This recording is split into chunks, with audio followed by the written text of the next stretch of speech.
Maria yang pintar. Pada suatu masa di kerajaan yang kuat, hiduplah seorang pedagang bernama Gobin. Gobin adalah pedagang terkaya di negeri itu dan tinggal dekat dengan istana. Dia memiliki 3 anak perempuan. Anak perempuan tertua bernama Elena, yang kedua bernama Greta, dan yang termuda adalah Maria. Maria adalah yang paling cantik dari mereka semua. Suatu hari, raja memanggil pedagang ke istana. Salam yang mulia. Masuklah, Gobin. Selamat datang. Yang mulia, kau memanggilku? Ya, Gobin. Masalahnya adalah bahwa kita telah mencapai kesepakatan perdagangan besar dengan kerajaan tetangga kita. Kita membutuhkan seseorang yang dapat dipercaya yang dapat menjaga barang-barang kita di sana dengan aman. Dan aku ingin kau menjadi orang yang melakukan ini untuk kita. Mendengar kata-kata raja, Gobin menjadi bingung. Dia khawatir tentang putrinya karena dia belum pernah meninggalkan mereka sendirian. Ada apa, Gobin? Kenapa kau tiba-tiba terdiam? Tidak apa-apa, yang mulia. Hanya saja, jika aku pergi, putri-putriku akan ditinggal sendirian di rumah. Aku hanya khawatir tentang mereka, itu saja. Jangan khawatir, setelah kau pergi, anak-anakmu akan dijaga dengan baik. Mereka akan baik-baik saja. Iya, yang mulia. Gobin tidak ingin meninggalkan putrinya sendirian, tapi dia juga tidak bisa menolak keinginan raja.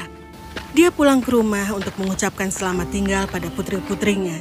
Dia menemukan 3 pot tanaman mawar dan memberi masing-masing 1 untuk putrinya. Lalu dia berkata, Aku akan bepergian untuk bekerja. Jangan biarkan siapapun masuk ke rumah. Jika kalian melakukannya, aku akan mengetahui melalui pot ini. Tidak ada yang salah, Ayah. Jangan khawatir tentang kami dalam perjalananmu. Gobin mengucapkan selamat tinggal pada putri-putrinya dan pergi. Hari berikutnya, raja pergi ke rumahnya bersama 2 orang temannya. Melihat dia datang ke rumah mereka, Maria memberitahu saudara-saudaranya, Ayo kita pergi ke ruang bawah tanah dan mengambil anggur untuk raja. Aku akan membawa kuncinya, Elena akan membawa lentera, dan Greta kau ambil botolnya. Mendengar kata-kata Maria, raja berkata, Tidak, jangan repot-repot. Kita tidak menginginkan apapun, kita baik-baik saja. Baik yang mulia, apa kau mendengar Maria? Raja tidak menginginkan apapun. Kami berdua tidak akan pergi kemanapun. Baiklah, kalau kalian tidak mau ikut, tapi aku pasti akan pergi. Maria pergi dari sana. Dia berlari ke salah satu rumah tetangganya. Buka pintunya, buka pintunya. Oh, siapa itu? Siapa yang datang begitu larut malam? Bibi, ini Maria. Tolong bukakan pintunya. Oh, Maria, apa yang membawamu ke sini begitu larut malam? Bibi, aku bertengkar dengan saudara perempuanku. Tolong, Bi, tolong biarkan aku tidur di rumahmu malam ini. Oh, baiklah. Masuklah ke rumahku. Maria menghabiskan sepanjang malam di rumah wanita tua itu. Ketika Maria tidak kembali, raja menjadi sangat marah. Ketika Maria pulang di pagi hari, dia melihat bahwa mawar di pot saudara perempuannya telah layu karena mereka telah melanggar perintah ayah mereka. Dia pergi ke kamar kakak perempuan tertua. Dia melihat Elena berdiri di dekat jendela, memandang ke taman istana. Maria, kau kembali. Lihatlah, apel di kebun itu terlihat sangat cantik. Pasti rasanya enak sekali. Tolong pergi dan ambil beberapa untukku. Elena, kau sudah dewasa tetapi kau masih bertingkah seperti anak kecil. Hah! Tolong Maria, pergilah. Baiklah, aku akan pergi. Maria melompat dari jendela dan pergi ke taman. Dia memetik apel. Dia berlari kembali ketika Elena berteriak. Maria, di sana ada pohon-pohon yang penuh dengan lemon. Tolong petikan aku beberapa ya. Sekali lagi Maria berlari ke arah kebun. Dan kali ini, tepat ketika dia akan kembali setelah memetik lemon, tukang kebun melihatnya. Dia berlari mengejarnya untuk menangkapnya. Berhenti, menurutmu kau mau kemana pergi setelah memetik lemon? Berhenti, tunggu sampai aku menangkapmu. Aku akan memberimu pelajaran. Maria mendorong tukang kebun dengan keras. Dia jatuh begitu parah sehingga dia tidak bisa bangun. Dan Maria melarikan diri dari sana. Tidak ada yang tahu siapa pencuri itu dan kemana mereka lari. Maria sampai di rumah. Dia memberikan apel dan lemon kepada Elena dan menegurnya. Kau lihat masalah yang akan aku hadapi karenamu? Mulai sekarang jangan pernah meminta aku untuk melakukan sesuatu seperti ini, mengerti? Maria pergi. Apa yang dia katakan tidak ada pengaruhnya pada Elena. Elena mulai menikmati apelnya. Apel yang sangat lezat. Terima kasih Tuhan, Maria mendapatkannya. Bagaimana lagi aku bisa mencicipi mereka? Tukang kebun yang miskin. Dia pasti masih berteriak kesakitan. Hari berikutnya, saudara perempuannya yang kedua merasa ingin makan pisang. Dia meminta Maria untuk mengambil pisang untuknya, karena jika apa yang terjadi pada hari sebelumnya, Maria tidak ingin pergi ke sana lagi. Tetapi karena kakaknya bersikeras, dia harus pergi. Kali ini ketika dia pergi, sang raja sedang berjalan-jalan di taman, dan dia melihat Maria. Oh, jadi ini perbuatanmu. Sekarang kau akan dihukum. Raja mengajukan sejumlah pertanyaan kepada Maria, dan Maria mengakui kebenarannya. Sekarang Raja berkata kepadanya, Untuk kejahatan yang telah kau lakukan, aku akan menghukummu di rumahmu sendiri. Ikutlah denganku. Raja pergi ke rumahnya. Maria mengikutinya. Raja terus melihat ke belakang untuk memastikan bahwa Maria tidak akan lari. Tapi tiba-tiba, ketika dia berbalik, dia melihat Maria telah menghilang dan tidak ada tanda-tanda keberadaannya. Pencarian dilakukan untuknya di seluruh kota. Tapi dia tidak dapat ditemukan.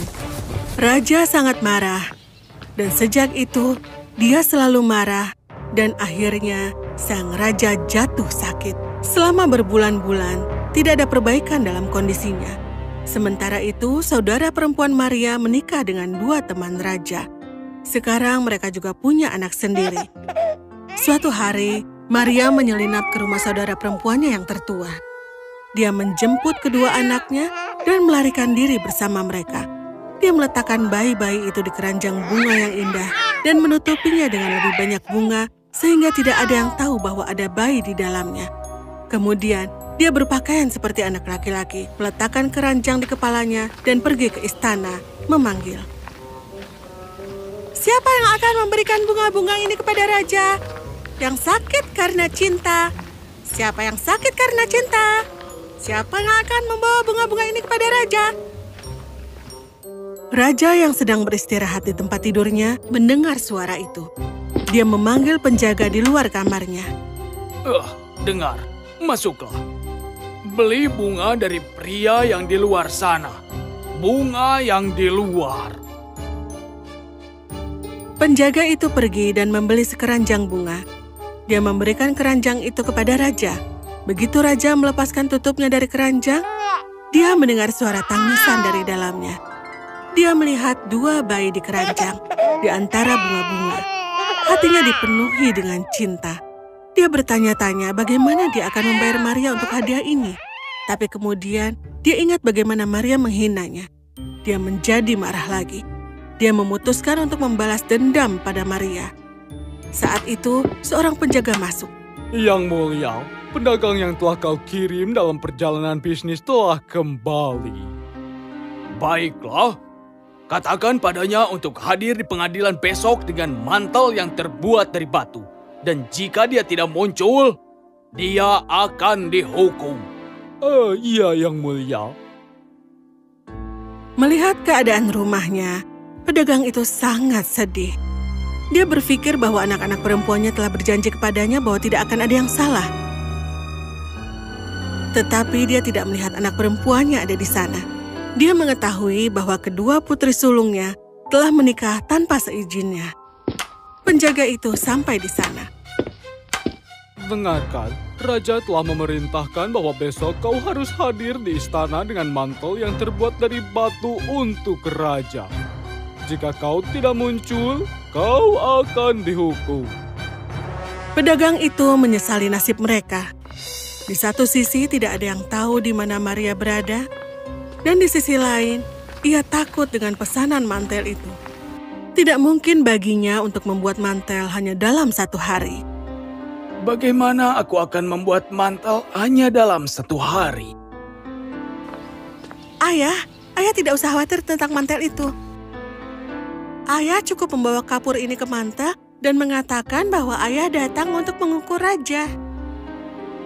Pedagang itu tidak mengerti, tetapi dia memiliki kepercayaan pada Maria, sehingga dia pergi ke istana dengan kapur tulis. Kau datang dengan tangan kosong? Di mana mantelnya? Yang mulia, maafkan aku, tapi aku tidak bisa membuat mantel itu. Baiklah, maka bersiaplah untuk mati. Tidak, Yang Mulia, maafkan aku. Biarkan aku pergi. Jika kau ingin menyelamatkan diri, serahkan putrimu kepadaku. Pedagang itu kembali ke rumah tanpa mengatakan apa-apa. Dia sangat sedih, memikirkan bagaimana dia bisa menyerahkan putrinya kepada raja. Ketika dia sampai di rumah, dia melihat Maria duduk di sana menunggunya. Ayah, apa yang terjadi di sana? Anakku, apa yang harus aku lakukan?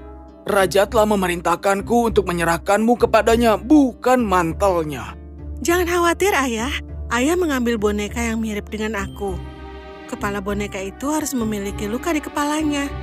Tarik, nanti aku akan menjawab iya atau tidak. Keesokan harinya, saudagar itu sampai di istana bersama Maria. Raja telah memerintahkan agar Maria dikirim ke kamarnya. Jadi para prajurit membawa Maria ke kamar raja. Maria menyembunyikan boneka itu di lipatan jubahnya. Segera setelah pintu-pintu ditutup, dia dengan sembunyi-sembunyi mengeluarkan boneka itu dari lipatan gaunnya dan bersembunyi di bawah tempat tidur sambil mengambil benang di tangannya. Maria, aku harap kau baik-baik saja. Maria menggerakkan kepala boneka itu dengan anggukan. Raja terus mengajukan pertanyaan dan menunjukkan semua kesalahannya kepadanya. Maria mengangguk setuju untuk semua kesalahannya. Itulah sebabnya aku menghukummu sampai mati. Raja melepas pedangnya dan memotong kepalanya. Begitu kepalanya jatuh ke tanah, Raja merasa seolah-olah seorang telah mencium kakinya. Cinta seperti ini, bahkan setelah kematian, apa yang telah aku lakukan? Aku telah membunuhmu dengan tangan-tangan ini, sehingga aku tidak akan tetap hidup. Begitu Raja hendak memotong kepalanya sendiri, Maria keluar dari bawah tempat tidur dan Raja memeluknya.